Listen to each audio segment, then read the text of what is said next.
The morning sun filtered through the sheer curtains of my small apartment in Boston, casting gentle shadows across the hardwood floor that had seen better days. I was sitting at my kitchen table, nursing my third cup of coffee, when the message came through on my phone. It was from my sister Sarah, and as I read it, I felt my whole world tilt sideways, like someone had pulled the rug out from under me when I wasn't looking. The message was short, almost casual in its cruelty. "Hey, Michael, just wanted to let you know that there's limited seating for Dad's will reading tomorrow. We had to make some tough choices about the guest list. Thanks for understanding. You're the best." Those last 3 words felt like a slap across the face, a patronizing pat on the head meant to smooth over what was essentially my exclusion from one of the most important moments following my father's death. I must have read that message 100 times, each reading making less sense than the last. The words swam before my eyes as I tried to process what Sarah was really saying. Limited seating? At a will reading? My father's will reading? The same father I had spent the last 3 years caring for. The same man whose hand I held as he took his final breath just 2 weeks ago? The coffee in my cup had gone cold, but I didn't notice. My hands were trembling slightly as I set my phone down on the table, the cheerful morning sun now feeling like a mockery of the darkness that had just entered my life. You see, I wasn't some distant relative or casual acquaintance of Robert Thompson. I was his son, his youngest child, the one who had put his entire life on hold when Dad's diagnosis came through. Pancreatic cancer, the doctors had said, their faces grave as they delivered the news that would change everything. Stage 3, aggressive, but there were treatment options. Those treatment options had meant countless trips to Massachusetts General Hospital, overnight stays in uncomfortable chairs, and watching the strongest man I'd ever known slowly fade away before my eyes. My mind drifted back to those early days after the diagnosis, when my siblings had gathered in Mom's living room to discuss what we were going to do. Mom and Dad had divorced 15 years earlier, but she still cared about him in her way, though she made it clear she wouldn't be involved in his care. That left the 4 of us kids to figure out a plan. I still remember how Sarah had wrung her hands talking about her responsibilities at the law firm where she was a junior partner. Jessica, my other sister, had her 3 kids to think about, soccer practices and school events that couldn't be missed. And my brother David? Well, David lived in California, pursuing his dreams in the tech industry, and flying back and forth would be impossibly expensive. So I had volunteered. What else could I do? I was single, working a job I didn't particularly love at a marketing firm downtown, and Dad needed someone. He needed family. The relief on my siblings' faces had been palpable when I offered to be his primary caregiver. They'd all promised to help, of course. Sarah would handle the legal paperwork, Jessica would visit on weekends when she could, and David would contribute financially from his 6-figure salary. Those promises had evaporated like morning mist once the reality of Dad's illness set in. The trembling in my hands had spread to the rest of my body as I sat there at my kitchen table, anger and hurt warring for dominance in my chest. I picked up my phone again, scrolling to Jessica's number. She and I had always been closer than I was with Sarah, and I needed to know if she knew about this. The phone rang 3 times before she picked up, her voice bright and unsuspecting. "Michael, hi, how are you doing? I was just thinking about you." Her cheerfulness made my stomach turn. "Jessica, I just got a message from Sarah. She says I'm not invited to Dad's will reading tomorrow because of limited seating. Did you know about this?" The silence on the other end of the line stretched out for so long, I thought we might have been disconnected. When she finally spoke, her voice had lost all its brightness. "Oh, Michael, Yes, I knew. Mom and Sarah thought it would be best. Mom and Sarah thought it would be best." The words echoed in my head like a bell tolling. My mother, who hadn't been married to my father for over a decade, and my sister, who had visited him exactly twice during his illness, had decided what was best regarding his will. The irony was so thick I could have cut it with a knife. "And you agreed with them?" I asked, my voice barely above a whisper. Jessica sighed, and I could picture her rubbing her temples the way she always did when she was stressed. "It's complicated, Michael. There are things you don't understand." Sarah said Dad made some changes before he died, and Mom's been helping coordinate everything with the lawyer. They thought it might be easier for you if you weren't there. "Easier for me?" I laughed, but there was no humor in it. "Jessica, I was the one who took him to every chemotherapy appointment. I was the one who held the basin when he couldn't stop throwing up. I was the one who changed his sheets at 3 in the morning when he was too weak to make it to the bathroom. How is excluding me from his will reading supposed to be easier for me? Another long silence, then quietly, "I'm sorry, Michael. I should have said something." But you know how Mom and Sarah can be when they've made up their minds. I did know. I'd grown up knowing. Sarah, the eldest, had always been Mom's favorite, the golden child who could do no wrong. She'd inherited Mom's strong will and her talent for manipulation, wrapping it all up in a package of professional success and social grace. Fighting them had always felt like fighting the tide. But this was different. This was about Dad, and about the 3 years I'd given up to care for him. This was about respect and recognition and basic human decency. I wasn't going to roll over and accept this. "Jessica," I said, trying to keep my voice steady, "who else is invited to this will reading with the supposedly limited seating?" Jessica hemmed and hawed, clearly uncomfortable. "Well, there's Mom and Sarah, of course, and David's flying in from San Francisco. Sarah's husband will be there, and I think Mom's sister Anne and—" She trailed off. "And?" I prompted, though I had a feeling I didn't want to hear what came next. "And Dad's cousin Richard. You know, the one from Connecticut." Richard. I knew exactly who Richard was, or rather, who he wasn't. He wasn't someone who had ever shown up for Dad. He wasn't someone who knew that Dad liked his coffee black with just a tiny splash of milk. He wasn't someone who had sat through endless hours of Dad's stories about his Navy days, stories I'd heard 100 times but listened to anyway, because they made him happy to tell them. I ended the call with Jessica, unable to bear another moment of her apologies and excuses. The apartment felt too small suddenly, the walls closing in on me. I grabbed my jacket and headed out into the crisp October air, needing to move, needing to think. The streets of Boston were busy with the usual morning rush, people heading to jobs and appointments, living their normal lives, while mine felt like it was falling apart.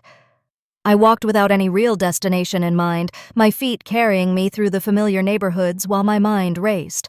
3 years. 3 years of my life I'd devoted to caring for Dad. I'd used up all my vacation time, then taken unpaid leave, then finally quit my job altogether when it became clear he needed round-the-clock care. My savings account, once healthy from years of careful budgeting, had dwindled to almost nothing. Not that I regretted it. I would have done it all again in a heartbeat.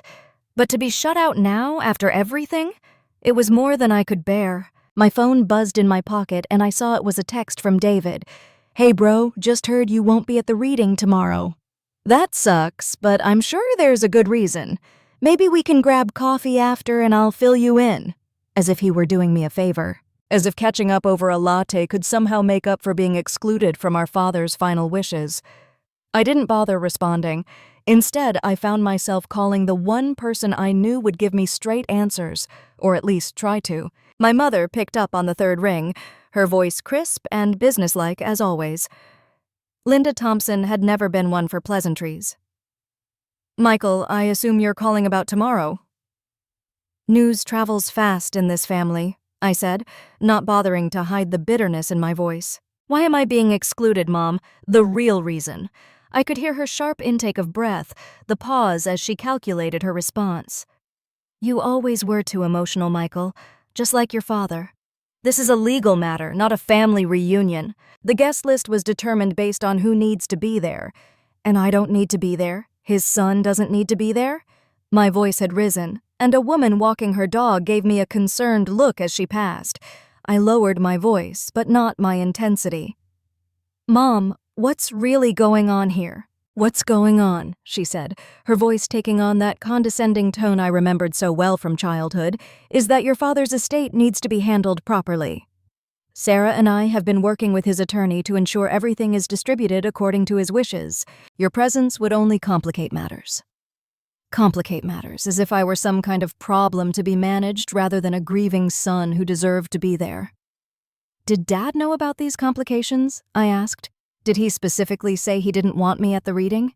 Another pause, longer this time. "Your father was very ill at the end, Michael. He wasn't always lucid. Sarah and I had to make some decisions on his behalf. The blood in my veins turned to ice." "What kind of decisions?" "Michael, I don't appreciate your tone. We did what was best for everyone involved. If you can't accept that, perhaps it's good that you won't be there tomorrow. You always did have a tendency to make scenes. Make scenes? The only scenes I'd made in the last 3 years were the ones where I'd begged my siblings to visit Dad, to spend just one afternoon with him, to help with the mounting medical bills.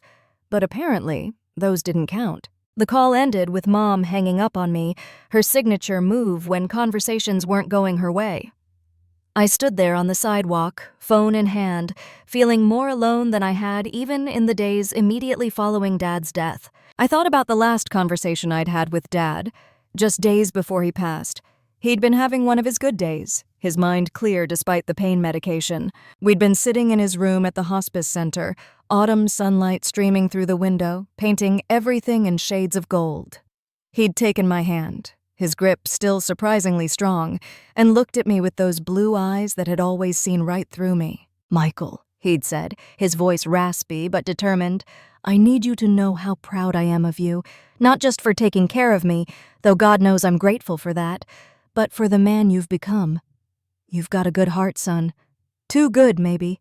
Don't let people take advantage of that." I'd assured him that I wouldn't, that I knew how to stand up for myself. He'd smiled then, but it was sad. Your mother and sisters, they're strong in their own way, but strength without kindness is just hardness. You remember that. Those words echoed in my mind now as I found myself standing outside the office building where Brian Morrison, Dad's attorney, worked. I hadn't consciously decided to come here, but my feet had carried me to this familiar address anyway. Over the apparent he just Brian so Michael. I left the walk. They can't. Do you think? I thought about the folders full of medical documents I'd accumulated over the years, the careful notes from doctors about Dad's condition. Yeah, I have everything. Good, keep those safe. And Michael, document everything that happens tomorrow. Everything. I spent the rest of the evening going through my records, making copies of important documents, and preparing for whatever tomorrow might bring. As I worked, memories of Dad kept surfacing, teaching me to ride a bike in Franklin Park, the way he'd run alongside me, promising not to let go until I was ready. Taking me to Red Sox games at Fenway, explaining the intricacies of baseball while we shared peanuts and Cracker Jacks, sitting with me after my first heartbreak, not saying much but just being there, his presence more comforting than any words could have been. He hadn't been a perfect father. The divorce had been hard on everyone, and there were years when his job at the accounting firm had kept him away more than any of us liked. But he'd always tried to be there when it mattered, and in his final years, when he needed someone to be there for him, I'd returned that favor. The fact that my family was now trying to shut me out of his final wishes felt like a betrayal not just of me, but of him. I barely slept that night, my mind racing with possibilities and plans. What if they had security turn me away? What if they'd already distributed the estate? What if? By the time morning came, I was exhausted but resolute. I dressed carefully in the charcoal suit Dad had helped me pick out for job interviews, the one he'd said made me look like a serious young man. I even wore the watch he'd given me for my 30th birthday, a simple but elegant piece that had belonged to his father. The hours until 2 o'clock crawled by. I tried to eat something but couldn't manage more than a few bites of toast. I reviewed my documents again, checked the recorder app on my phone was working, and finally, when I couldn't stand waiting any longer, headed to Brian's office building. I arrived 30 minutes early, parking where I could see the main entrance. Wanted to see who showed up, wanted to catalog who my family considered more important than me. Sure enough, at 1:45, I saw Sarah arrive with her husband, Paul, both dressed in expensive suits and looking every inch the power couple they pretended to be. Mom came next, in the black dress she'd worn to the funeral, her face set in its usual expression of mild disapproval. David emerged from an Uber, looking uncomfortable in his rarely worn suit, checking his phone constantly. Jessica arrived with Anne, Mom's sister, the two of them talking animatedly about something, and then, to my amazement, I saw Richard, Dad's cousin, whom I'd met maybe 3 times in my entire life. The gang was all here, except for the one person who'd actually been there for Dad when it mattered. I waited until they'd all gone inside, then took a deep breath and followed. The security guard at the desk knew me and smiled. "Afternoon, Michael. Sorry about your father.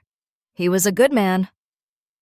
"Thank you," I said, signing in like I had so many times before. "I'm here for the will reading." He nodded and waved me through, no questions asked.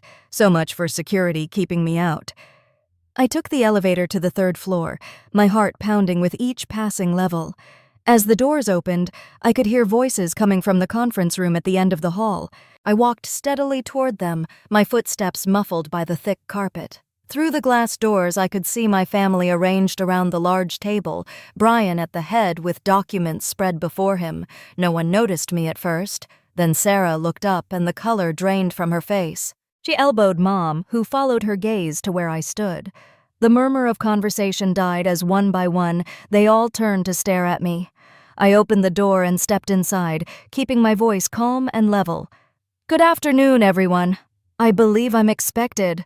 The silence was deafening. Sarah was the first to recover, her lawyer instincts kicking in. "Michael, I thought we discussed this. You weren't invited." "Actually," I said, taking an empty seat at the table, "I was invited." "By Dad." Brian cleared his throat. "He's correct." Robert's instructions were clear that all his children should be present for the reading of his will. Sarah shot Brian a look that could have melted steel. "This is highly irregular." "You were told correctly," Mom interrupted, her voice sharp. "Michael's presence here is unnecessary and disruptive. Brian, I insist you ask him to leave." Brian looked uncomfortable but stood his ground. "I'm sorry, Linda, but I can't do that. As Robert's son, Michael has every legal right to be here." Mom's face flushed. "Legal right?" She practically spat the words. Where was his concern for legality when he was manipulating Robert into changing his will? The accusation hung in the air like a toxic cloud. I felt all eyes on me, some sympathetic, others suspicious. "I manipulated him?" I said, my voice dangerously quiet. "I manipulated the man I spent 3 years caring for?" "Tell me, Mom, how many times did you visit Dad during his treatment? How many chemo sessions did you sit through? How many nights did you spend in the hospital?" "Don't you dare," she started, but I wasn't done. "And you, Sarah? You visited twice. Twice in 3 years, once for an hour at Christmas, and once when you needed him to sign some papers for Grandma's estate. Jessica? A handful of weekend visits, always cut short because one of the kids had something. David? You sent flowers and a get-well card. That was the extent of your involvement." Jessica shifted uncomfortably in her seat while David suddenly found the table's wood grain fascinating. Only Sarah maintained eye contact, her expression defiant. "You always were a martyr, Michael," Sarah said. "Nobody asked you to give up your life. You volunteered, remember? Probably because you knew there'd be something in it for you at the end." The accusation was so outrageous, so far from the truth that I actually laughed. "Something in it for me? Sarah, I gave up my job. I used up my savings. I spent 3 years watching the man who taught me to ride a bike waste away to nothing. You think I did that for money? Why else would you do it?" Mom interjected. "You were always hanging around, always inserting yourself into his business. We know you had access to his accounts, to his personal information. Who knows what you might have done?" I looked around the table, searching for one sympathetic face among my family. Jessica couldn't meet my eyes. David was still studying the table. Even Anne looked uncomfortable. Only Brian seemed disturbed by what was happening. "If you're suggesting I committed some kind of fraud," I said slowly, "then you'd better have proof, because I have 3 years' worth of documentation showing every penny I spent on Dad's care, every medical decision that was made, every power of attorney document that was signed. And I can tell you right now, Dad was of sound mind when he made any changes to his will." "Were you there?" Sarah challenged. "Were you there when he made these supposed changes? Were any of you?" I countered. "Or did you just show up after the fact when Brian called about the reading?" That hit home. I saw Jessica wince and David shift in his seat, but Mom and Sarah remained unmoved. Brian cleared his throat again, louder this time. "Perhaps we should proceed with the reading," he suggested. "That's what we're all here for, after all." "Yes, let's," Mom said, shooting me one last venomous look. "Let's see what Robert really wanted." Brian opened the folder before him, pulling out a sealed envelope. Before I read the will, he said, "Robert left a personal letter to be read first. He insisted on this. The room fell silent again as Brian broke the seal and unfolded the letter. I recognized Dad's handwriting immediately, though it was shakier than I remembered. Brian began to read. My dear family, if you're reading this, then I'm gone. And you're all gathered to hear how I've chosen to distribute what I've left behind. But before we get to the material things, there are some words I need to say. First, to my ex-wife Linda, we had our differences and our marriage didn't survive them. But you gave me 4 beautiful children, and for that, I'll always be grateful. I hope you find peace. Mom's expression didn't change, but I saw her hands clench slightly on the table. To Sarah, my firstborn. You inherited your mother's strength and determination. You've built a successful life, and I'm proud of you. I hope someday you'll learn that success isn't just measured in achievements, but in the relationships we nurture. Sarah's jaw tightened, but she remained silent. To Jessica, my gentle soul, you have a gift for bringing joy to others, especially your children. Don't let the demands of daily life dim that light. Make time for yourself and for the people who matter. Jessica was already tearing up, fumbling in her purse for tissues. To David, my innovator, your mind works in ways mine never could, seeing possibilities where others see obstacles. But don't forget that the most important innovations are the ones that bring us closer together, not further apart. David nodded slightly, his expression thoughtful. And finally, to Michael, my steadfast son. You gave up more than anyone should have to, and you did it without complaint. You showed me what true love looks like, not in words but in actions. In midnight runs to the pharmacy, in countless hours spent reading to me when I couldn't sleep, in your patience when I couldn't remember your name. You were my anchor in the storm, and I will never be able to repay that debt. Felt tears burning behind my eyes, but blinked them back. This wasn't the time to fall apart. Now, Brian continued reading, I'm sure you're all wondering about the distribution of my estate. But first, there's something you need to know. 2 months before my death, I was approached about changing my will. I was told that Michael was taking advantage of me, that he had manipulated me into favoring him over my other children. I was pressured repeatedly to cut him out entirely. The temperature in the room seemed to drop 10 degrees. I looked at Mom and Sarah, whose faces had gone pale. I want to be clear, Brian read on, that at no time did Michael ask for anything. At no time did he even express interest in my estate. In fact, when I tried to discuss it with him, he always changed the subject, saying we should focus on whatever time we had left together. The pressure to change my will came from other sources that claimed to have my best interests at heart, but seemed more concerned with their own. Brian paused, taking a sip of water. The tension in the room was almost unbearable. I did make changes to my will, Dad's letter continued, but not the ones that were suggested to me. I made them with full mental capacity, with Brian present to verify my state of mind, and with a clear conscience. My estate will be distributed as follows. Here it comes, I thought. The moment of truth. To my daughters Sarah and Jessica, I leave my collection of first edition books to be divided equally between them. I know you both loved our reading time when you were young, and I hope these books will remind you of those simpler days. Additionally, each will receive $25,000 from my investment accounts. Sarah made a small sound of surprise, though whether it was because the amount was more or less than she expected, I couldn't tell.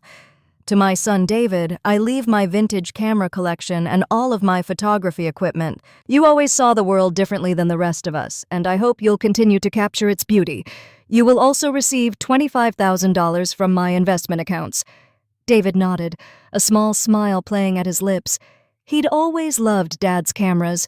To my ex-wife Linda, I leave nothing, as we agreed in our divorce settlement.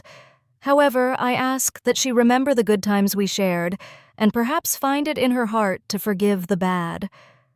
Mom's face had turned an interesting shade of red, but she said nothing. To my son Michael, Brian continued, and his voice seemed to carry extra weight, I leave the remainder of my estate, including my house, my retirement accounts, my investment portfolio, and my personal belongings not otherwise specified. I estimate this to be worth approximately $400,000, though market fluctuations may affect the final amount.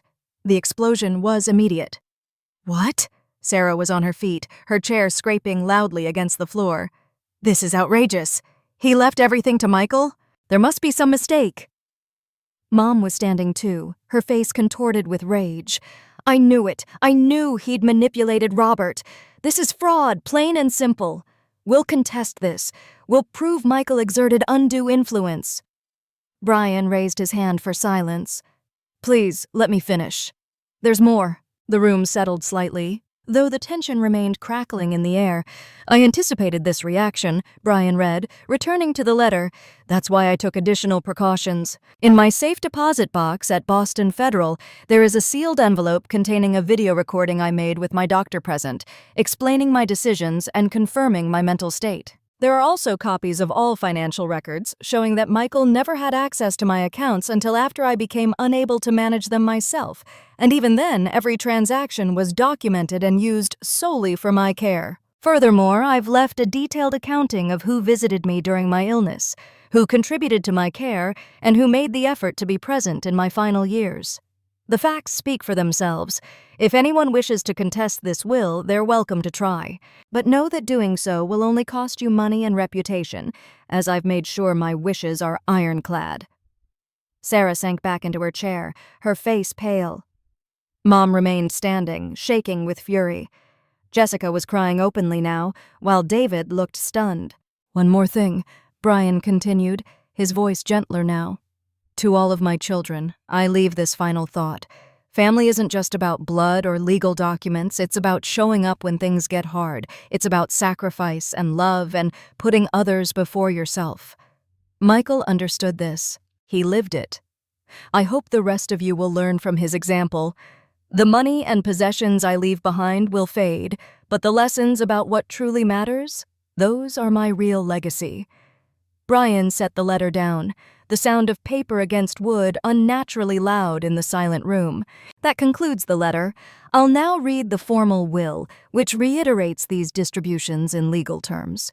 Wait, Sarah said, her lawyer's mind already working. When was this will dated? When exactly did he make these changes? Brian consulted the document. The will was updated 10 weeks before Robert's death. All changes were witnessed and notarized. Your father was examined by Dr. Patricia Hernandez, who certified that he was of sound mind and not under any undue influence. 10 weeks. I thought back to that time. Dad had been having a good spell, his mind clearer than it had been in months. He'd insisted on handling some business, and I'd driven him to Brian's office, waiting in the car while he took care of things. I'd had no idea he was changing his will. And Michael wasn't present for this? Sarah pressed. He was not, Brian confirmed. Robert specifically requested that Michael wait outside. He wanted to ensure there could be no claims of coercion. This is still wrong, Mom said, but her voice had lost some of its conviction. Michael must have planted the idea somehow, poisoned Robert against his own family. Poisoned him? I finally spoke, my voice rough with emotion. By taking care of him? By making sure he took his medications, got to his appointments, had clean sheets and hot meals? If that's poison, then I'm guilty. But you know what? Dad didn't need me to poison him against anyone. Your absence spoke louder than I ever could. How dare you? Mom started, but I cut her off. No, how dare you? How dare you show up now after 3 years of nothing and act like you're the injured party? How dare you accuse me of manipulation when the only manipulation here was your attempt to pressure a dying man into disinheriting his son? Do you have any idea what those 3 years were like? Do you know what it's like to watch someone you love deteriorate day by day, to clean up their accidents, to hold them while they cry from the pain, to pretend you're not terrified every time they forget your name? Jessica reached across the table toward me. Michael. But I wasn't done. And through all of that, do you know what Dad talked about? You. All of you.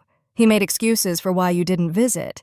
He said Sarah was busy building her career, that Jessica had her hands full with the kids, that David was too far away. He defended you right up until the end, even when it broke his heart that you couldn't be bothered to spend an hour with him. That's enough, Sarah said, but her voice lacked its usual authority. We don't need to listen to this emotional manipulation. Actually, Brian interjected, I think you do, because Robert left one more document. One he asked me to read only if there was conflict over his will. He produced another envelope, this one marked with Dad's shaky handwriting, open only if necessary. "Well?" Mom demanded. "It's clearly necessary. Open it." Brian broke the seal and began to read. "If you're reading this, then my family is fighting over my estate. I'm disappointed, but not surprised. Money has a way of revealing people's true character, so let me be blunt in a way I couldn't be in my first letter. Linda and Sarah, I know it was you who pressured me to change my will. I know about the conversations you had with my doctor behind my back, trying to have me declared incompetent.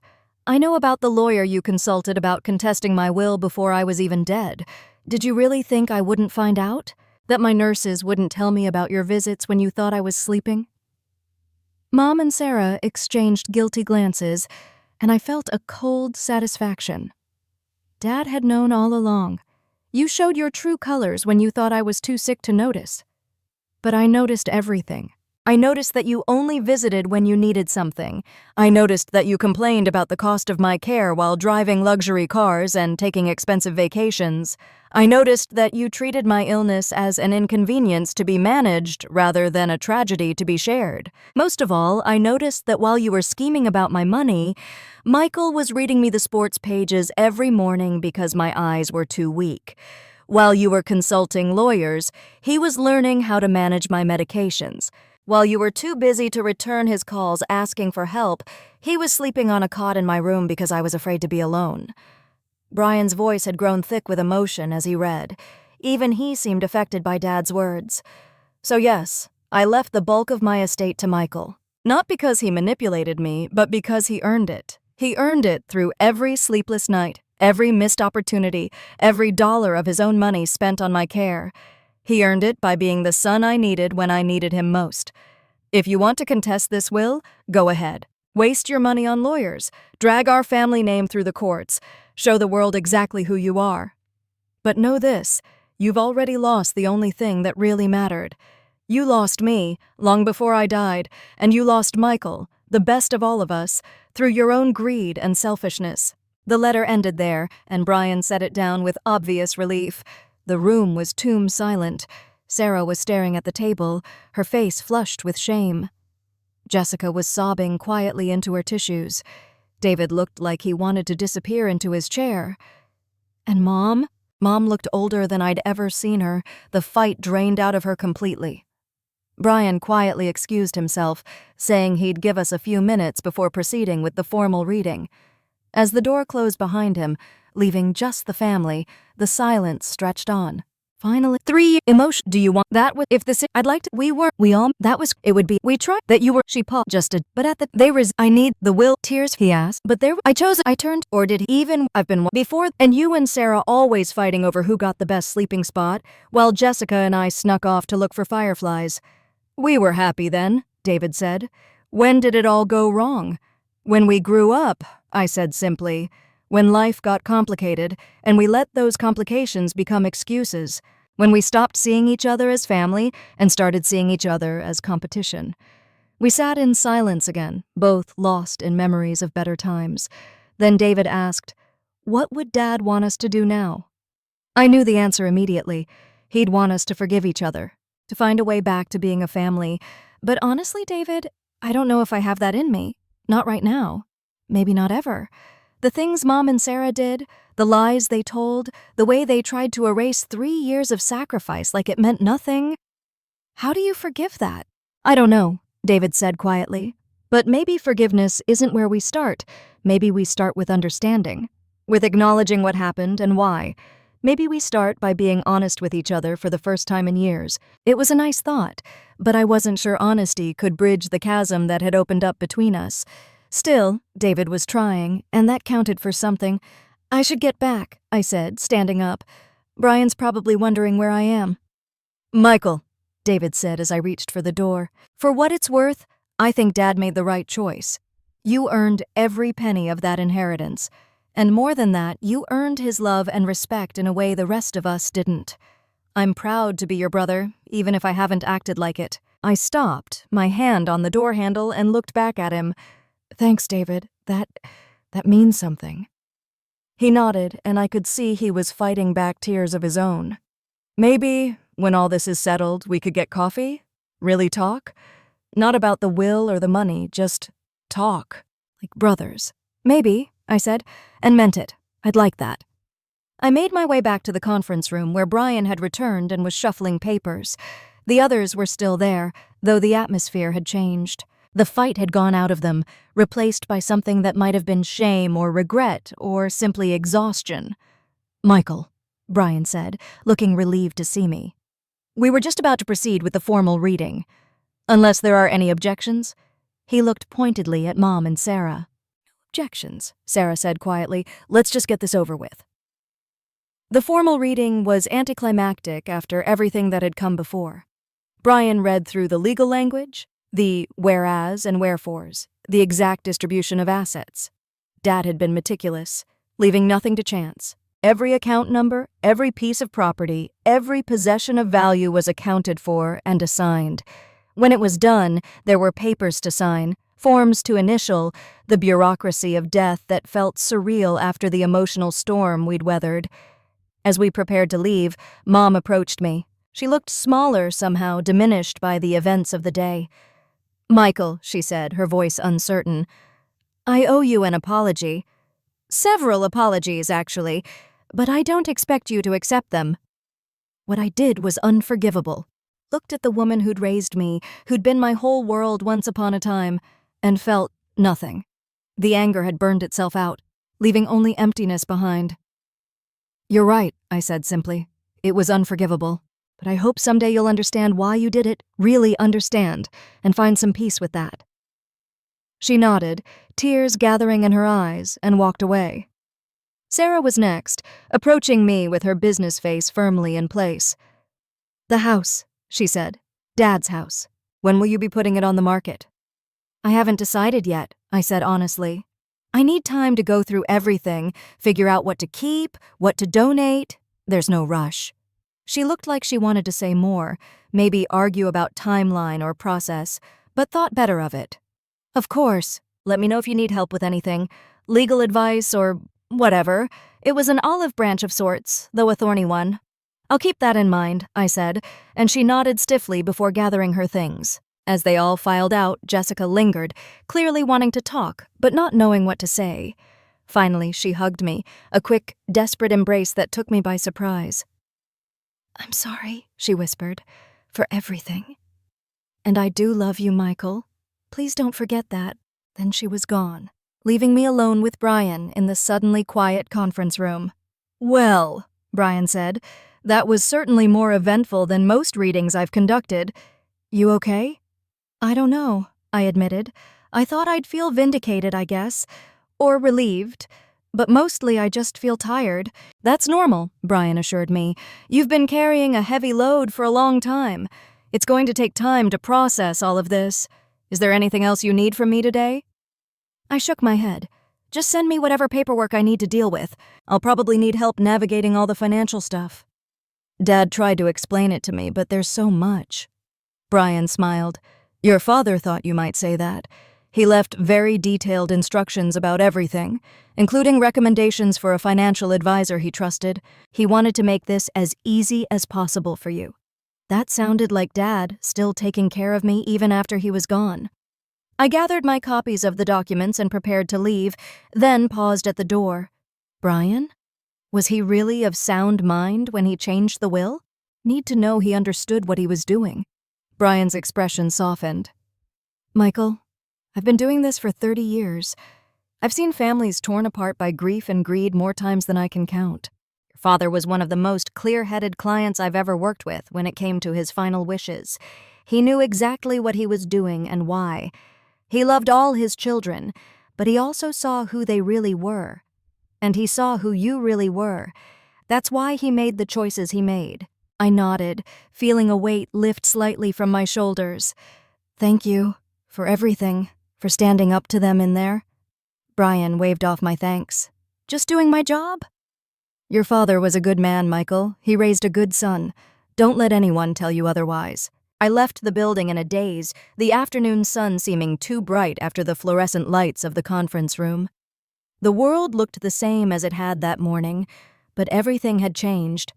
I was now a man of means, at least by modest standards. The house alone was worth close to $300,000 in the current market. The retirement accounts and investments would provide security I'd never had before, but I was also a man without a family, at least not in any functional sense. The revelations of the day had torn away any illusions I might have had about repairing those relationships. How did you come back from attempted theft, from lies and manipulation and the complete dismissal of 3 years of sacrifice? Maybe David was right. Maybe it started with understanding. But understanding and forgiveness were two different things, and I wasn't sure I'd ever achieve the latter. I drove home on autopilot, my mind churning through everything that had happened. Back in my apartment, I collapsed onto my couch, still wearing my suit, and stared at the ceiling. The place felt different somehow. Smaller and shabbier, knowing that I now owned a house across town. Dad's house. The house where I'd spent countless hours caring for him. Where every room held memories both beautiful and painful. I'd have to go back there soon, start the process of sorting through his things. But not today. Today, I just needed to sit with everything that had happened. My phone buzzed with texts, mostly from Jessica and David, checking on me, asking if I was okay.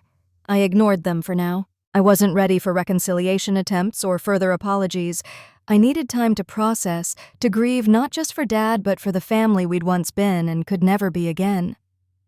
As evening fell, I finally changed out of my suit and made myself a simple dinner. As I ate, I found myself thinking about Dad's letter, about his words on family and what it really meant.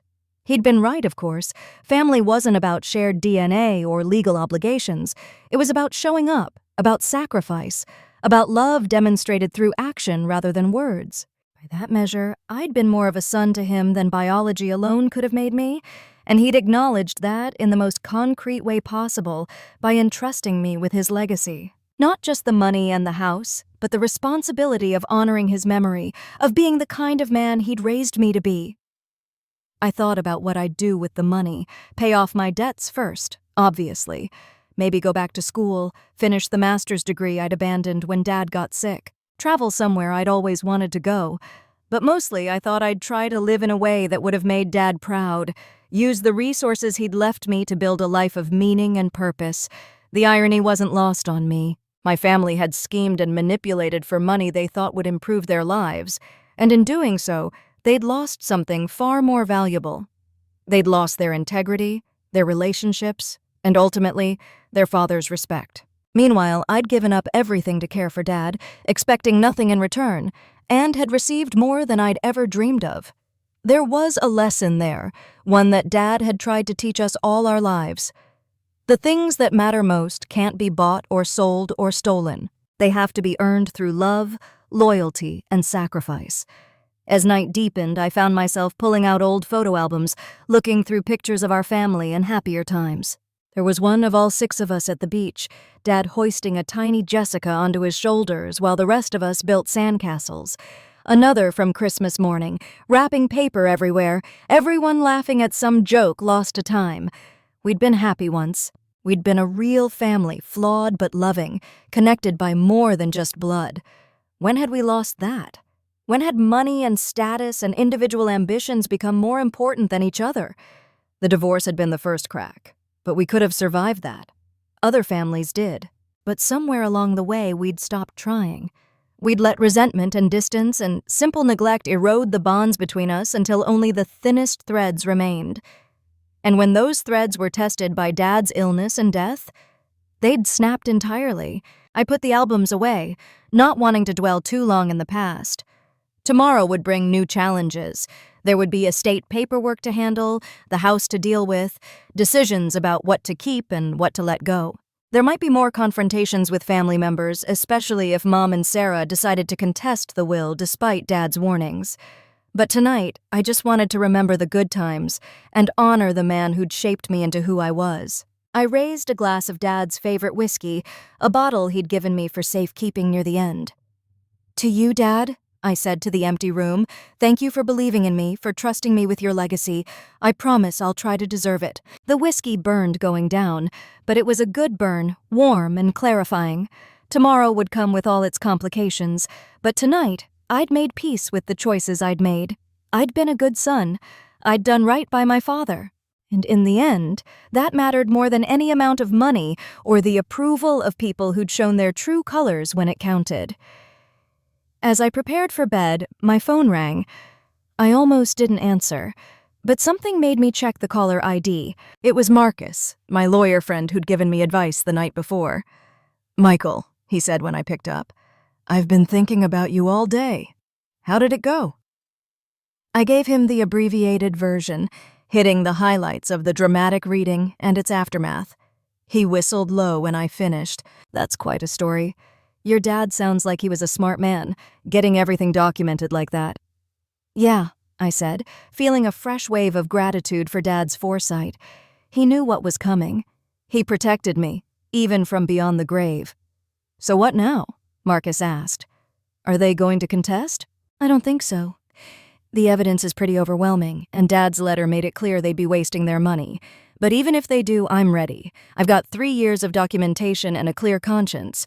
Good for you, man. You did the right thing, and you deserve every penny of that inheritance. Don't let anyone make you feel guilty about it." "I won't," I said, and meant it. The time for guilt was over. I'd earned this through love and sacrifice, and no amount of family drama could take that away from me. After I hung up with Marcus, I stood at my window, looking out at the city lights. Somewhere out there, my family members were dealing with their own aftermath from today's events. Maybe Sarah was raging to her husband about the unfairness of it all. Maybe Jessica was crying into her pillow, wrestling with regret. Maybe David was thinking about the brother he'd neglected and wondering if there was still time to rebuild that relationship. And Mom? I couldn't imagine what she was thinking or feeling. The revelation that Dad had known about her schemes, that he'd died ashamed of her, had to be devastating. Or maybe she'd find a way to rationalize it, to twist the narrative until she was the victim again. Some people never learned, but their reactions, their feelings, their choices, those weren't my responsibility anymore. I'd spent 3 years putting family first, sacrificing my own needs for Dad's care and trying to maintain relationships with people who couldn't be bothered to reciprocate. That chapter of my life was over. The future stretched out before me, full of possibility. With financial security and the freedom to make choices based on want rather than need, I could build the life I'd put on hold. Maybe I'd travel to those places Dad had always talked about visiting but never got the chance. Maybe I'd start the business I'd dreamed about before his illness consumed my life. Maybe I'd simply take time to heal, to process the grief and trauma of the last 3 years without the constant pressure of financial worry.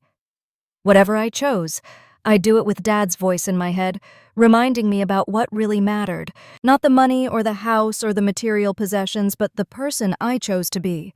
The integrity I maintained, the love I showed to others, even when it wasn't returned. The clock on my nightstand showed past midnight. A new day had begun, the first day of my life as a man of means, a man without a functional family, a man shaped by loss and sacrifice and hard-won wisdom. It was daunting and liberating in equal measure. I climbed into bed, pulling the covers up against the October chill. Tomorrow would bring its challenges. But tonight I could rest. I'd fought the good fight, I'd kept the faith, and I'd honored my father in the way that mattered most, by being there when he needed me.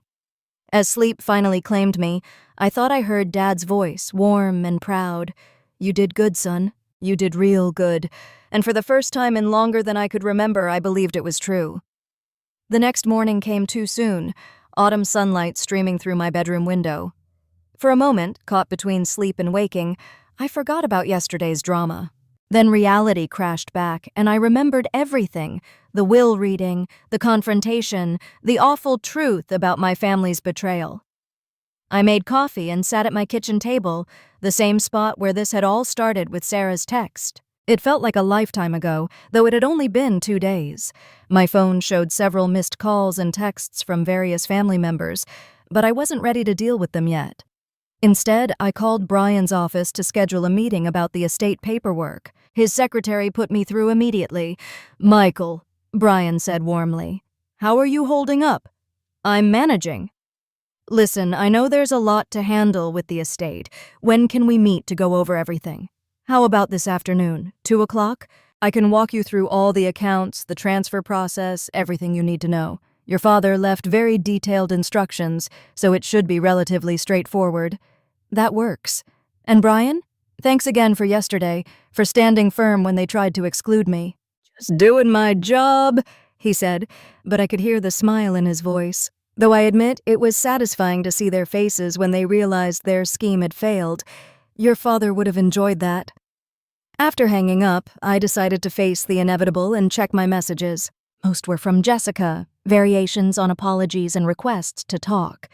David had sent a simple thinking of you, which I appreciated for its lack of drama. There was nothing from Sarah or Mom, which didn't surprise me. They'd need time to lick their wounds before attempting any kind of contact.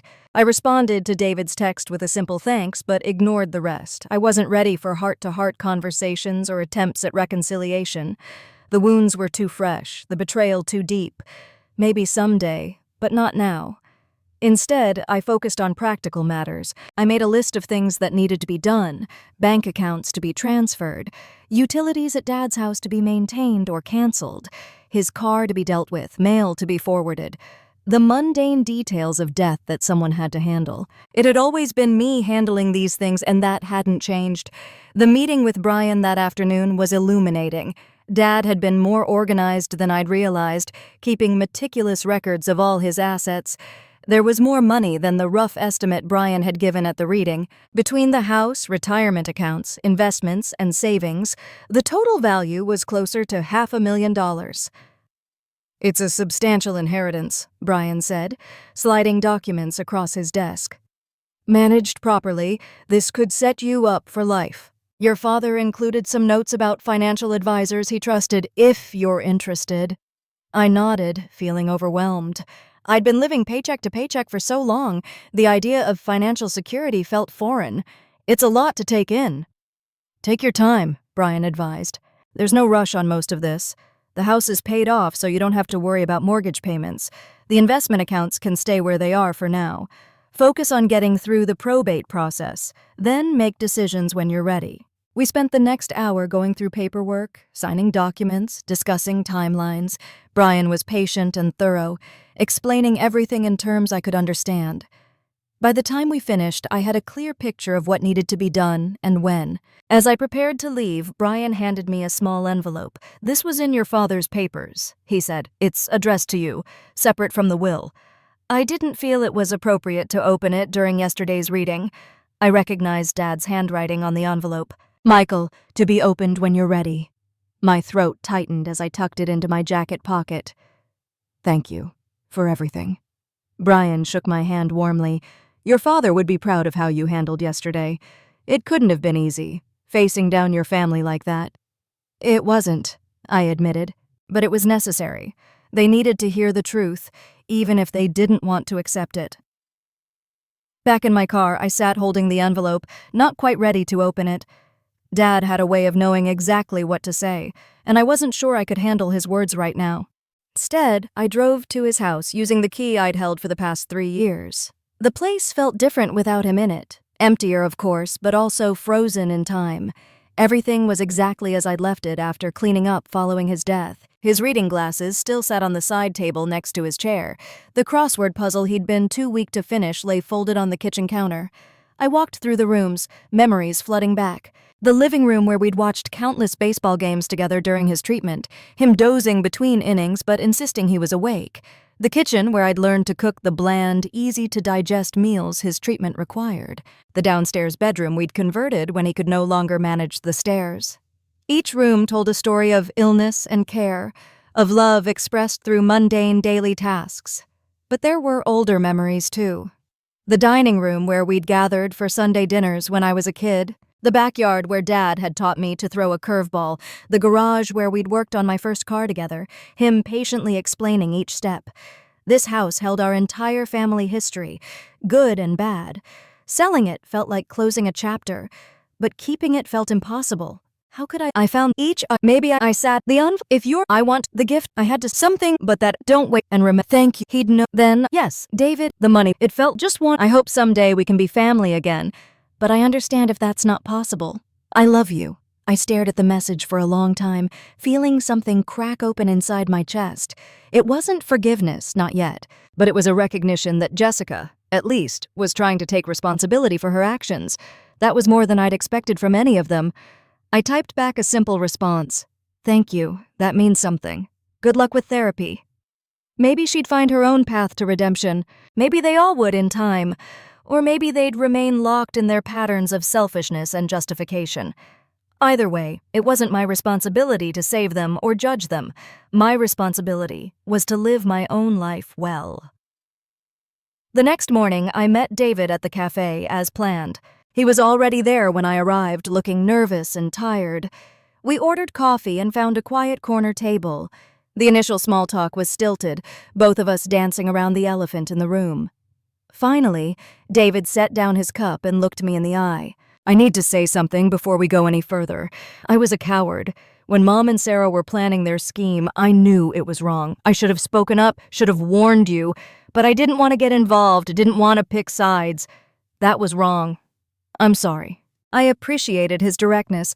It was more than I'd gotten from the others. "Why didn't you say something?" I asked, genuinely curious. David sighed, running a hand through his hair. "Honestly, because it was easier not to.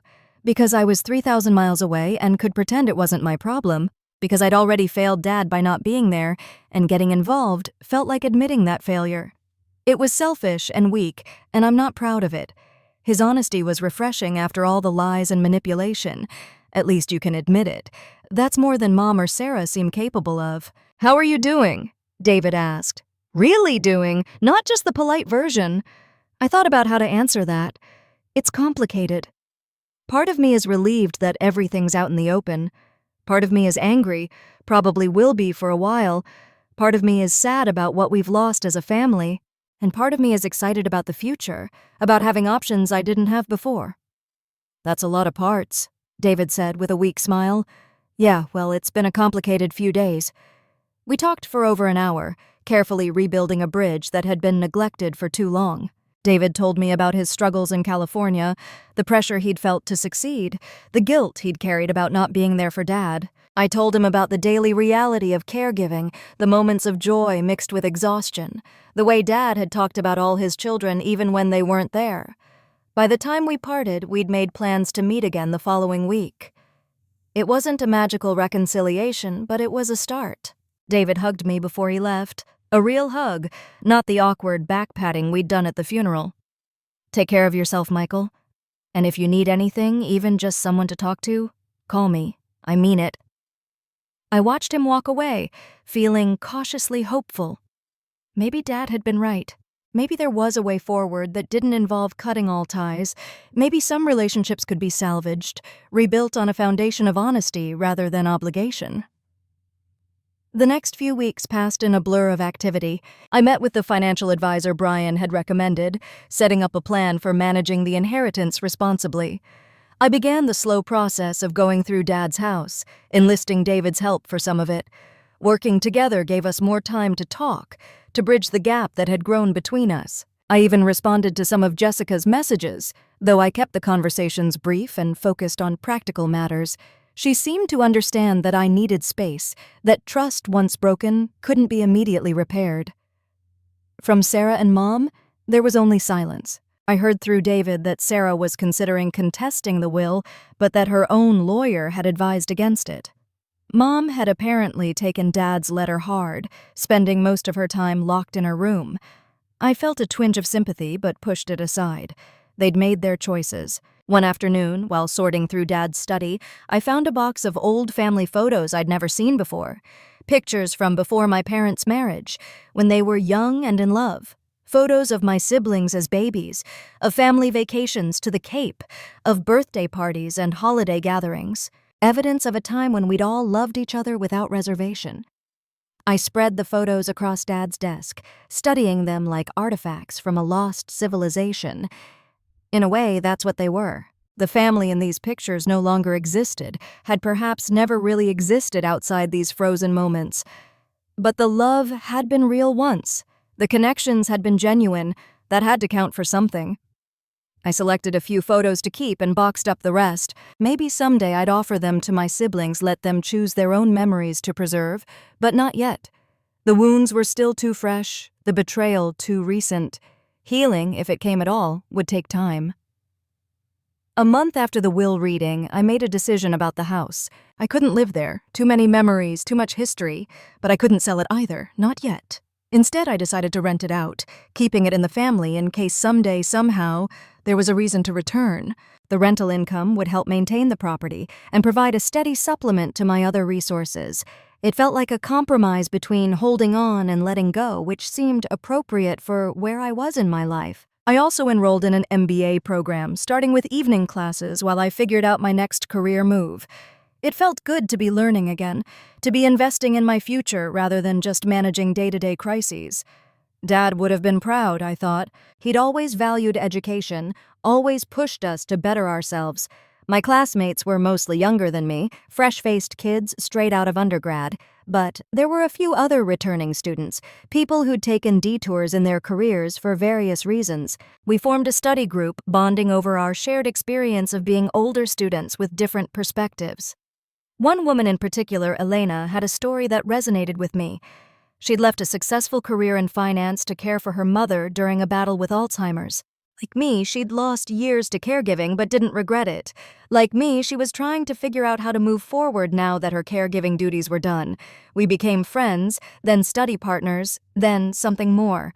It was slow and careful, both of us carrying wounds from our experiences. But there was understanding there, a recognition of shared values and priorities. She knew what it meant to put family first, to sacrifice for someone you loved. She also knew the complicated grief that came after, the mix of relief and guilt and sadness that no one else quite understood.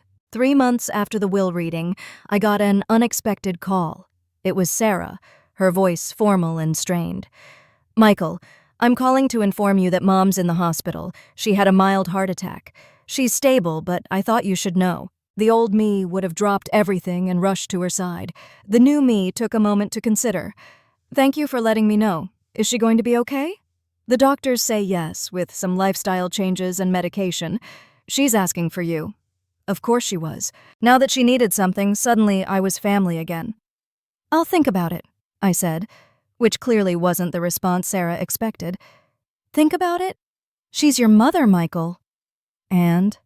She conspired to steal my inheritance and tried to paint me as a manipulator. Being my mother doesn't erase that. There was a long silence. Then, quietly, "You're right. I shouldn't have assumed. I just thought... I don't know what I thought. I'll think about it," I repeated. "That's all I can promise right now." I did think about it. I talked to Elena, to David, even to Marcus. Everyone had different advice, different perspectives on family and forgiveness and obligation. In the end, I decided to visit, but on my terms. I went during regular visiting hours, stayed for exactly 30 minutes, and kept the conversation surface level. Mom looked older, frailer, diminished in the hospital bed. She cried when she saw me reaching for my hand. I let her take it but didn't return the squeeze. We talked about her treatment, about the changes she'd need to make. We didn't talk about Dad or the will or the betrayal. When she tried to bring it up, I changed the subject. I wasn't ready for that conversation, might never be ready. But I could give her this much, a son's presence at her hospital bed, even if the warmth was gone. As I prepared to leave, she grabbed my hand tighter. "Michael, please. I need to explain. I need you to understand." "No," I said gently, but firmly. "You need to understand. I'm here because despite everything, you're my mother. But that doesn't mean we're okay. It doesn't mean I forgive you. Maybe someday we can have that conversation, but not today. Not while you're using a health scare to try to manipulate me into forgiveness." She let go of my hand, tears streaming down her face, but I'd said what I needed to say. I'd set my boundary and held it, something the old Michael never could have done. The drive home felt like a victory of sorts. I'd faced my mother without giving in to guilt or manipulation. I'd been kind, but not weak, present, but not pliable. It was a balance I was still learning to strike, but I was getting better at it. Elena was waiting at my apartment with takeout and a bottle of wine. She didn't ask for details, just hugged me and let me process the visit in my own time. When I finally told her about it, she nodded approvingly. "You did the right thing.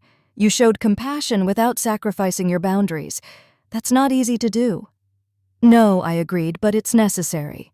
I can't go back to being the person who lets family walk all over him." Dad was right about that.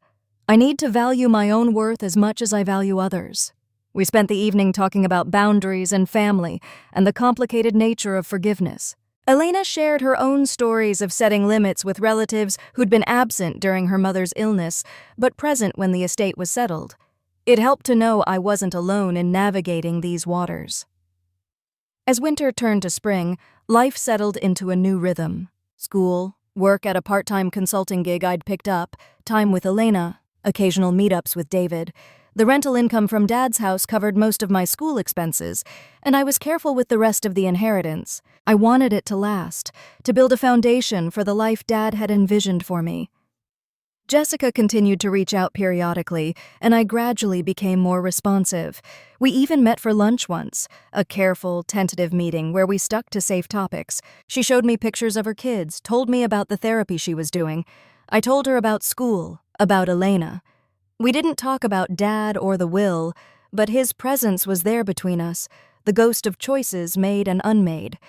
Sarah maintained her silence, which suited me fine. I heard through the grapevine that she was struggling at work, that the stress of the past year had affected her performance. Part of me felt vindicated. Part of me just felt sad. She'd chosen ambition over family, and now even that ambition was suffering.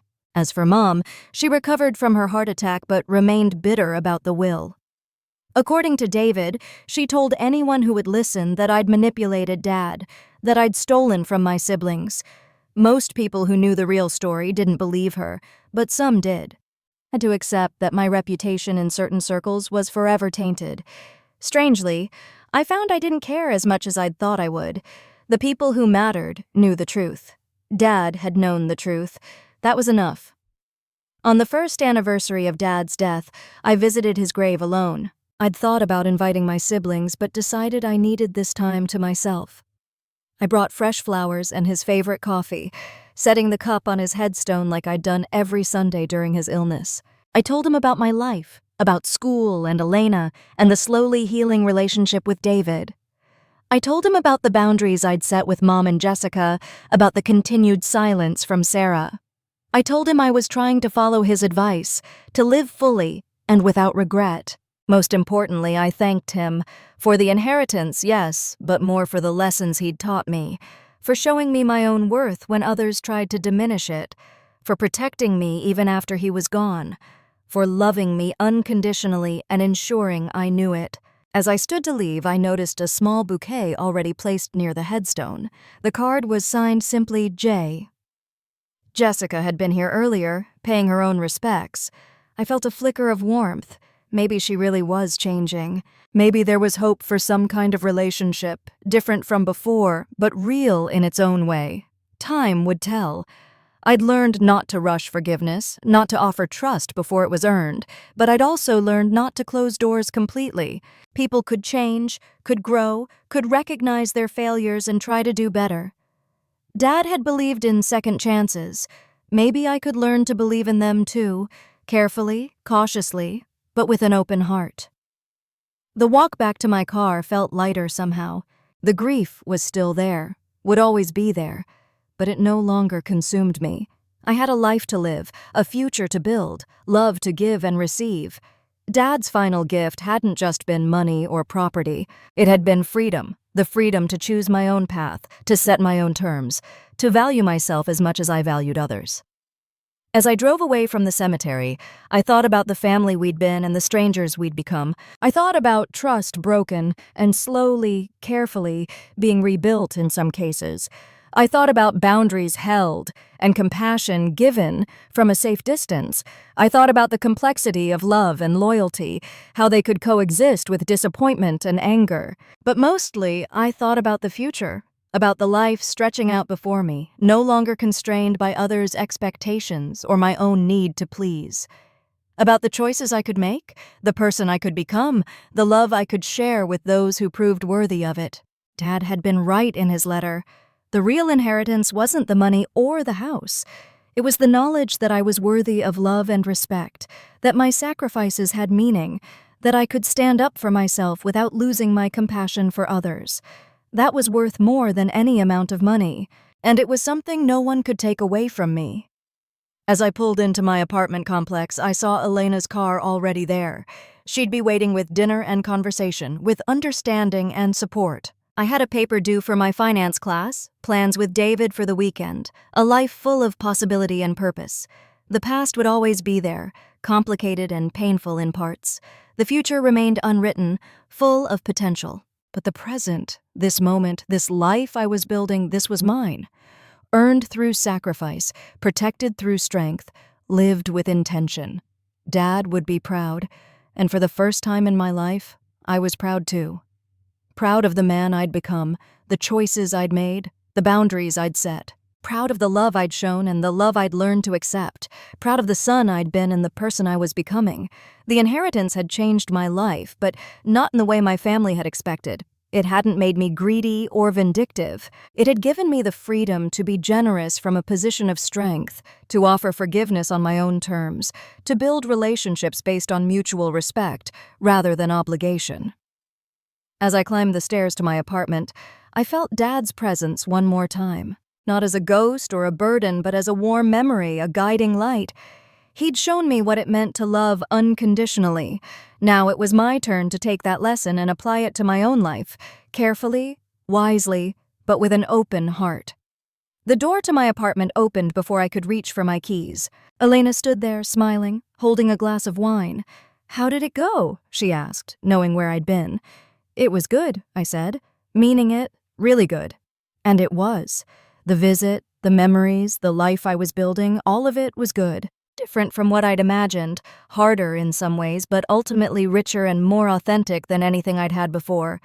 This was my inheritance, not just money or property, but the courage to live authentically, to love wisely, to set boundaries while keeping my heart open. It was a gift beyond price, one that would keep giving for the rest of my life. And I intended to make the most of it, one day at a time, one choice at a time, one act of love and self-respect at a time. Because in the end, that's what Dad had really left me, the knowledge that I was worth it. Worth love, worth respect, worth the life I'd sacrificed to give him comfort in his final years. That knowledge, more than any material wealth, was the true inheritance, and it would shape everything that came next.